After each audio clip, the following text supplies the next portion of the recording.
সহিহ বুখারীর বর্ণনা, সালাসাতুন ফিল গার। বনি ইসরায়েলের জামানায় তিনজন লোক সফরে বেরিয়েছে, বানোয়াট ঘটনা না, এটা বুখারীর ঘটনা। সফরে বেরিয়েছে, মরুভূমির মাঝখানে প্রতিমধ্যে প্রচন্ড তুফান আর বৃষ্টি। বৃষ্টি থেকে বাঁচার জন্য এর একটা পাহাড়ের গুহার ভিতরে ঢুকেছে। হঠাৎ থান্ডার, বজ্রপাত, বিজলি, মুষলধারে বৃষ্টি। বৃষ্টির পানিতে পিচ্ছিল হয়ে উপর থেকে বিশাল প্রকাণ্ড একটা পাথরের খণ্ড এসে গুহার মুখের মধ্যে আটকে গিয়েছে।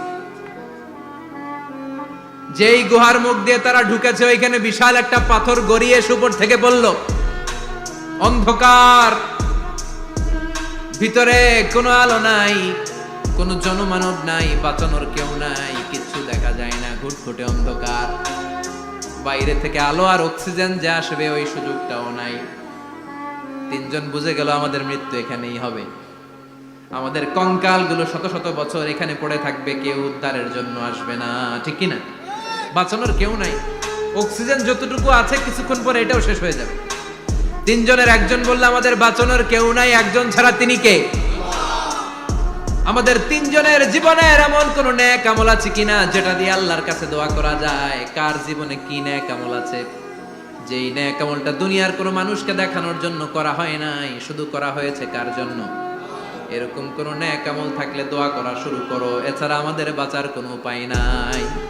একজন দোয়া করা শুরু করলো, হাদিসে লম্বা একটা হাদিস, আমি সরল বঙ্গানুবাদ শোনাচ্ছি। একজন দোয়া করা শুরু করলো, একজন বলতে শুরু করলো, আল্লাহুম্মা কানা লি আবাওয়ান শাইখান কাবীরান। ও আল্লাহ, আমার বৃদ্ধ বৃদ্ধা মা বাবা ছিল, আমি পেশায় ছিলাম রাখাল, প্রতিদিন রাখালগিরি করার পরে, ছাগলের দুধ দোহন করার পরে যখন বাসায় ফিরে আসতাম, সবার আগে আমি আমার আব্বা আম্মারে দুধ খাওয়াতাম। আব্বা আম্মাকে দুধ খাওয়ানোর পরে আমার সন্তানদের মুখে, আমার স্ত্রীদের মুখে আমি দুধ তুলে দিতাম। একদিন আমার আসতে দেরি হয়ে গেল, এসে দেখি আব্বা আম্মা ঘুমিয়ে গেছে। দুধের বাটি নিয়ে আমি আব্বা আম্মার মাথার সামনে দাঁড়িয়ে রইলাম। মনে মনে ভাবলাম, আব্বা আম্মা যখন ঘুম থেকে জাগবে, আব্বা আম্মারে আগে আমি দুধ খাওয়াবো, তারপরে ছেলে মেয়েরে খাওয়াবো, স্ত্রীদেরকে খাওয়াবো। দাঁড়িয়ে রইলাম, আমার ছেলে মেয়েরা এসে আমার কাছে বলল, আব্বা খাবার দাও, আমি দেই নাই। ক্ষুধার জ্বালায়, ক্ষুধার যন্ত্রণায় পাগল পড়া হয়ে আমার কলিজার টুকরা ছেলে মেয়েগুলো আমার পায়ের মধ্যে পড়ে কাঁদতে লাগলো, আব্বা একটু দুধ দাও, ক্ষুধা লেগেছে। ও আল্লাহ, আমি দেই নাই। ফজর পর্যন্ত দাঁড়িয়ে রইলাম। ফজরের সময় যখন আব্বা আম্মা ঘুম থেকে উঠলেন, সবার আগে আব্বা আম্মারে দুধ খাওয়ালাম, তারপরে ছেলে মেয়েদের মুখে তুলে দিলাম। ও আল্লাহ, ও আল্লাহ, ওই দিনে সারা রাতটা আমি দাঁড়িয়ে আব্বা আম্মার জন্য যে দাঁড়িয়েছিলাম, দুনিয়ার কাউরে দেখানোর জন্য নয়, শুধু তোমারে খুশি করার জন্য। ওই রাতের ইবাদতটা যদি তোমার কাছে পছন্দ হয়, বা ফাররিজ আন্না মা নাহনু ফি, আজকে যেই বিপদে আমরা আছি, বিপদ থেকে তুমি বাঁচা। বলার সাথে সাথে 1/3, 1/3 পাথরটা ডান দিকে সরে। সুবহানাল্লাহ পড়বেন না? এবার বাইরে থেকে আলো আসতে শুরু করেছে, অক্সিজেন ঢুকতে শুরু করেছে, তাদের মনের মধ্যে স্বস্তি ফিরে এসেছে। এবার দ্বিতীয় জন দোয়া শুরু করলো, আল্লাহ, আমার এক চাচাতো বোন ছিল, এত সুন্দরী, আমার জীবনে এত সুন্দরী নারী আমি দেখি না, এত সুন্দরী নারী। ওয়া কুনতু উহিব্বুহু বিআশাদ্দি মা ইউহিব্বুর রিজাল আন নিসা। একজন পুরুষ একজন নারীকে যত ভালোবাসতে পারে, আমি ঠিক ততটা ভালোবাসতাম আমার এই সুন্দরী কাজিনকে, চাচাতো বোনকে। কিন্তু আমার মনের কথা আমার চাচাতো বোনরা আমি বুঝাতে পারি নাই।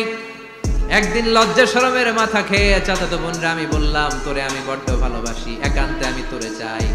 চাচাতো বোন বলল, এত এত স্বর্ণ মুদ্রা যেদিন জমাতে পারবা ওই দিন আমারে পাবা। এবার আমি স্বর্ণ মুদ্রা জমাতে লাগলাম, জমাতে জমাতে জমাতে জমাতে বছর শেষে স্বর্ণ মুদ্রার থলে নিয়ে চাচাতো বোনের হাতে দিলাম। চাচাতো বোন আমার অপকর্মে রাজি হয়ে গেল। গোপন একটা রুমের ভেতরে আমরা ঢুকলাম, দুইজনেই জামা কাপড় খুলে নেকেড হলাম, জিনা করব, পাপ কাজ করব। একেবারে ফাইনাল ডেস্টিনেশন আমরা চলে গেলাম।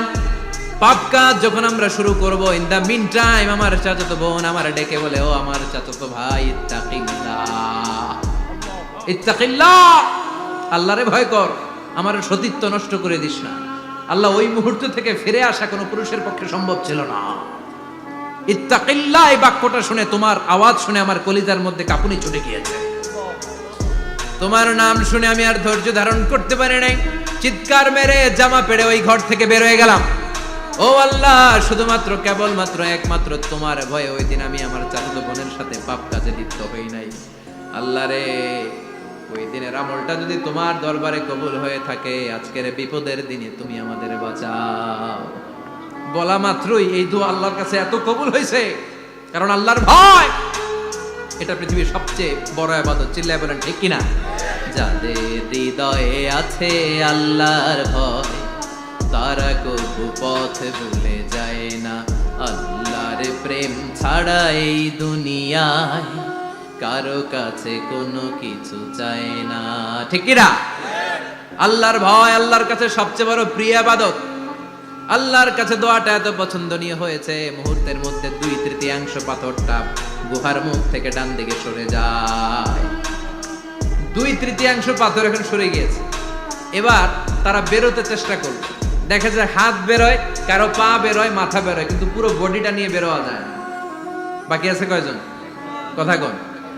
এবার 3 নাম্বার লোক দোয়া করতে শুরু করেছে, আল্লাহ ইন্নী ইস্তাজারতু উজারা ফাদাফাতু সামানাহুম। আল্লাহ, আমি অনেকগুলো শ্রমিক ভাড়া করেছিলাম, তাদেরকে দিয়ে কাজ করিয়ে তাদের ঘাম শুকিয়ে যাওয়ার আগে প্রত্যেকটা শ্রমিকের পারিশ্রমিক আমি দিয়ে দিয়েছি। সবগুলো শ্রমিক আমার কাছ থেকে পারিশ্রমিক বুঝে নিয়েছে, একজন ছাড়া। একজন না নিয়ে চলে গেছে। তার টাকা তারে আমি বুঝাই দিতে পারি নাই। তার রেখে যাওয়া টাকা দিয়ে আমি কয়েকটা ছাগল কিনলাম। ওই ছাগল পালতে পালতে বাচ্চা দিল, আরো বাচ্চা দিল, দিতে দিতে বিশাল ছাগলের ডেইরি ফার্ম বানালাম। 1 যুগ পরে ওই শ্রমিক এসে বলে, হে আমার মালিক, 12 বছর আগে তোমার কাছে কাজ করেছিলাম, টাকা কিন্তু নেই নাই, টাকা দাও। আমি বললাম, ওই যে বিশাল ছাগলের বড় একটা ডেইরি ফার্ম দেখা যায়, পুরো ডেইরি ফার্ম তোমার, ডেইরি ফার্মটা তুমি নিয়ে যাও। শ্রমিক আমারে বলতে লাগলো, তাস্তাজিউ মিন্নি, আমার সাথে ঠাট্টা করো নাকি? একদিনের পারিশ্রমিক দিয়ে ডেইরি ফার্ম হয় নাকি? যতটুকু টাকা তোমার কাছে আমি 12 বছর আগে পেতাম, ততটুকু দিলেই চলবে। তারে আমি বুঝিয়ে বললাম, তোর টাকা দিয়ে ছাগল কিনেছি, ছাগলের ব্যবসা করে ডেইরি ফার্ম বানিয়েছি, একটার পর একটা ছাগল বাচ্চা দিতে দিতে আজকে হাজার হাজার ছাগলের এই ডেইরি ফার্ম, পুরো ডেইরি ফার্মটা আমি তোরে দিয়ে দিলাম। বলা মাত্র ওই শ্রমিকটা ডেইরি ফার্ম নিয়ে চলে গেল। মাবুদের এই কঠিন বিপদের দিন সে শুধু দাবি করেছিল তার পারিশ্রমিক, তার পারিশ্রমিকের টাকা তার হাতে দিলে সে খুশিতে বাকবাকুম, কিন্তু তার বদলে পুরো ডেইরি ফার্মটা আমি তার হাতে তুলে দিয়েছি একমাত্র তোমার সন্তুষ্টির জন্য। ওই দিনের আমলটা যদি তোমার দরবারে একটুও ভালো লেগে থাকে রে মাওলা, আজকের কঠিন বিপদ থেকে বাঁচাও। বলতে দেরি মুহূর্তের মধ্যে বিশাল পাথর খণ্ডটা গুহার মুখ থেকে ডান দিকে সরে যাও। আল্লাহর শুকরিয়া করে 3 জন বের হয়ে যাও। সহিহ বুখারীর বর্ণনা। আপনার জীবনে এমন কোন নেক আমল যদি থাকে যেটা শুধু আল্লাহরা দেখানোর জন্য করছিলেন, আমরা আমল করব অবশ্যই দেখানোর জন্য, তবে মানুষকে নয়। কারা দেখানোর জন্য? আমাদের সব দেখানো হবে একজনকে। চিল্লায় বলেন তিনি কে? লা ইলাহা ইল্লাল্লাহ, আর একটা হচ্ছে আল্লাহু আকবার। এই 4টার চেয়ে শ্রেষ্ঠ জিকির আর নাই। কথা বলেন, এটা এই 4টার ভিতরে ইল্লাল্লাহ আছে? কথা বলেন। এজন্য জিকিরকে আমরা খণ্ডিত করব না। ঠিক যেমন যেমন সহিহ সুন্নাহ এসেছে তেমন তেমন জিকির করলে আপনার কলিজাটারে ঠান্ডা করে দিবে কে? ইল্লাল্লাহর ব্যাখ্যা থাকতে পারে। অনেকে ব্যাখ্যা করে যে এটার মধ্যে লা ইলাহা আছে, এটাকে গোপন রাখা হয়েছে।